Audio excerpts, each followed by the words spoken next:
મુખ્યમંત્રીના મતવિસ્તારમાં પાણીકાંડ, 500થી વધુ લોકો બીમાર, ઘાટલોડિયામાં હાહાકાર. અમદાવાદના ઘાટલોડિયા અને ગોતા વિસ્તારની આકાંક્ષા એપાર્ટમેન્ટમાં પીવાના પાણી અને ગટરના પાણીની ભેળસેળના કારણે મોટી સંખ્યામાં લોકો બીમાર પડ્યા હોવાનો કોંગ્રેસે આક્ષેપ કર્યો છે.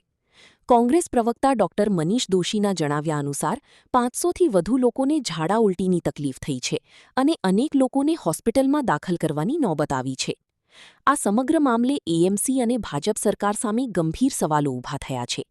કોંગ્રેસ પાર્ટીના મુખ્ય પ્રવક્તા ડોક્ટર મનીષ દોશી શું કહી રહ્યા છે, આવો સાંભળીએ. અમદાવાદ જેવા મેગા સિટીમાં ઘાટલોડિયા વિધાનસભા ક્ષેત્ર, ગોટા વોર્ડ, જે રાજ્યના મુખ્યમંત્રી શ્રી અને દેશના ગૃહમંત્રીનો મત વિસ્તાર છે. આ વિસ્તારની અંદર શુદ્ધ પીવાના પાણીની પાઇપલાઇન અને ગટરનું પાણી જે ગટર નીકળે એ બંને મિક્સ થઈ જતા 500 જેટલા સ્થાનિક રહેવાસી, ખાસ કરીને એમાં બાળકો, મહિલાઓ, વૃદ્ધો એને ઝાડા ઉલટીનો ભોગ બન્યા છે.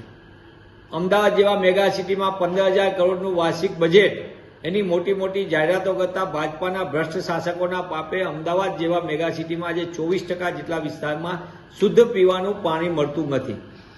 આકાંક્ષા એપાર્ટમેન્ટમાં જે રીતે આ દુર્ઘટના બની અને લોકો ભોગ બન્યા, આ શાસકો ઇન્દોર અને દિલ્હીમાં બનેલી ઘટના પછી પણ હજી જાગ્યા નથી.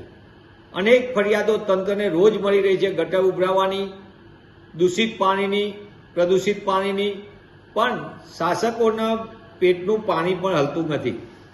તેવા સંજોગોમાં આકાંક્ષા એપાર્ટમેન્ટની ઘટના પછી ભાજપાના શાસકો મોટી મોટી વાતો કરે, વિકાસના કામોની બદલે સાચી અને મૂળભૂત સુવિધા માટે કામ કરે.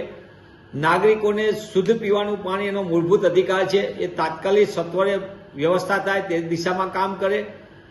ટેક્સમાં ઉઘરાણીમાં મોટા ઉપાડે કામો કરે, એમને પેનલ્ટી કરે, પણ જ્યારે એમને સેવા આપવાની આવે, એટલે કે શુદ્ધ પીવાનું પાણી આપવાનું આવે, ત્યારે શાસકો પોતે પોતાનું મોં ફેરવી લે છે.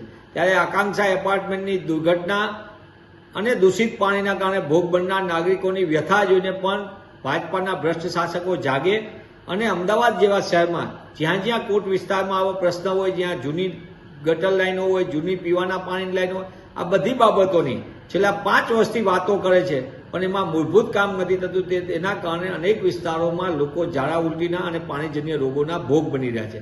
ત્યારે સત્વરે આ દિશામાં આકાંક્ષા એપાર્ટમેન્ટની દુર્ઘટના પછી શાસકો જાગે અને શહેરના નાગરિકોને શુદ્ધ પીવાના પાણીનો મૂળભૂત અધિકાર ઉપલબ્ધ કરાવે, तो ज મને એમ લાગે છે કે શાસકોનું શાસન યોગ્ય ગણાશે. ऐसे ही अन्य खबरों के लिए चैनल को सब्सक्राइब कीजिए. खबरों का नोटिफिकेशन पाने के लिए बेल आइकॉन को जरूर दबाएं.